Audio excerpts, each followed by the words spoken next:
Okay, time now for the business news, and Will Hildebrandt is back in the studio. Will, we're going to begin with worrying trade data out of Japan. Yeah, we are, but let's go straight to the markets where we can digest that information. We're looking at data that just came out here in France. Unemployment falling to below 10% for the first time since 2012. Now, the country's unemployment rate was 9.9% in the second quarter. And European markets opening up at the top of the hour with a CAC 40 boosted by that data up 0.7%.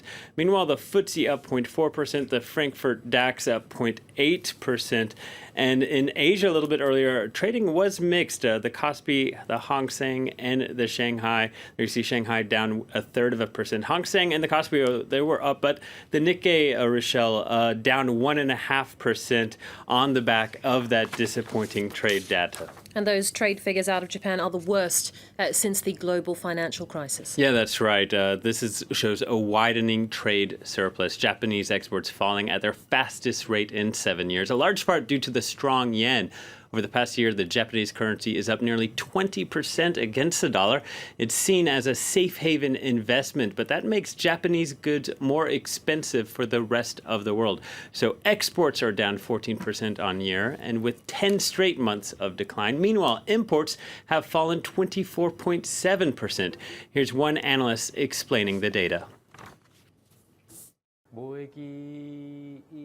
From a trade perspective, having both exports and imports falling and having imports facing a bigger fall is not very good for the Japanese economy, because it means that trade is shrinking.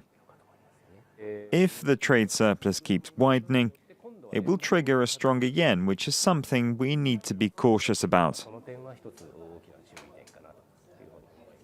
And the French Telecom Bouygues is proposing altering people's holiday leave. Yeah, I think unions are basically saying hands off, don't touch it. Something very sacred here in France, the holiday leave. Now, Bouygues has proposed cutting the time off, but in return, paying people for working more. A number of French firms have had to take similar steps, finding ways to save money and become more competitive, but it's not without controversy. Josh Sparty explains. Fewer days off for a higher salary. That's what French telecoms company Bouygues has proposed to its customer service employees. The communications giant wants to reduce the number of days off, known as RTT, they're entitled to under France's working time legislation. Every year, these employees receive on average 23 RTT days, which keeps their time at work below 35 hours a week. Bouygues has offered a pay boost of 2% to those who choose to give up this entitlement. Company says that works out to an extra €28 a month.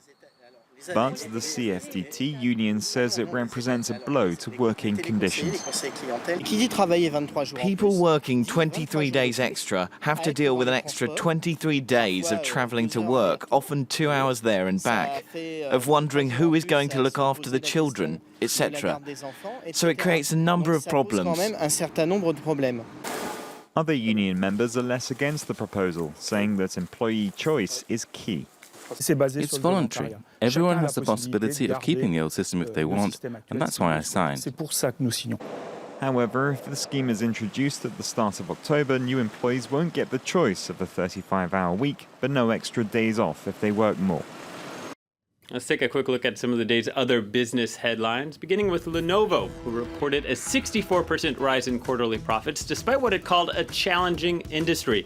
Though revenue fell on the year 6% to $10 billion, the world's largest maker of PCs saw shipments fall for a fifth consecutive quarter. And Tencent has passed Alibaba as China's biggest tech company. The online entertainment and social network company reported a 47% jump in quarterly profits. Tencent is best known for its messaging app WeChat, which dominates the local market.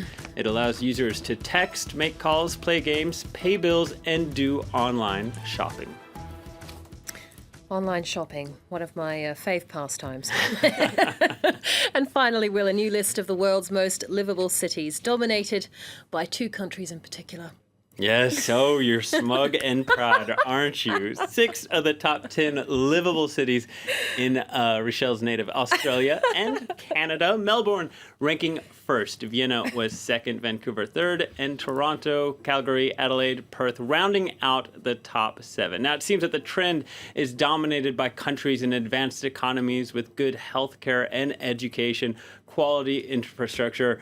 Paris, giant metropoles like London and Paris, not faring very well. Paris dropped to 91.1 out of a scale of 100, 100 being the best. But it has one of the biggest declines, one of the 10 biggest declines over the past 5 years. So a rough showing for the French capital. But I would like to point out, Rochelle, your city is not in the top 10. So you No, can't be it is bragging. not. No, but I have a bone to pick with these people who make these lists, because Melbourne is a very, very cold city. You think Australia's sunshine, beaches, but it may be the gastronomic and cultural capital of Australia, but Melbourne is very cold. All right. Oh, it really is. You have to take my word for it. All right, no comment here. Will, thanks very much. That was Will Hildebrandt with the Business Roundup.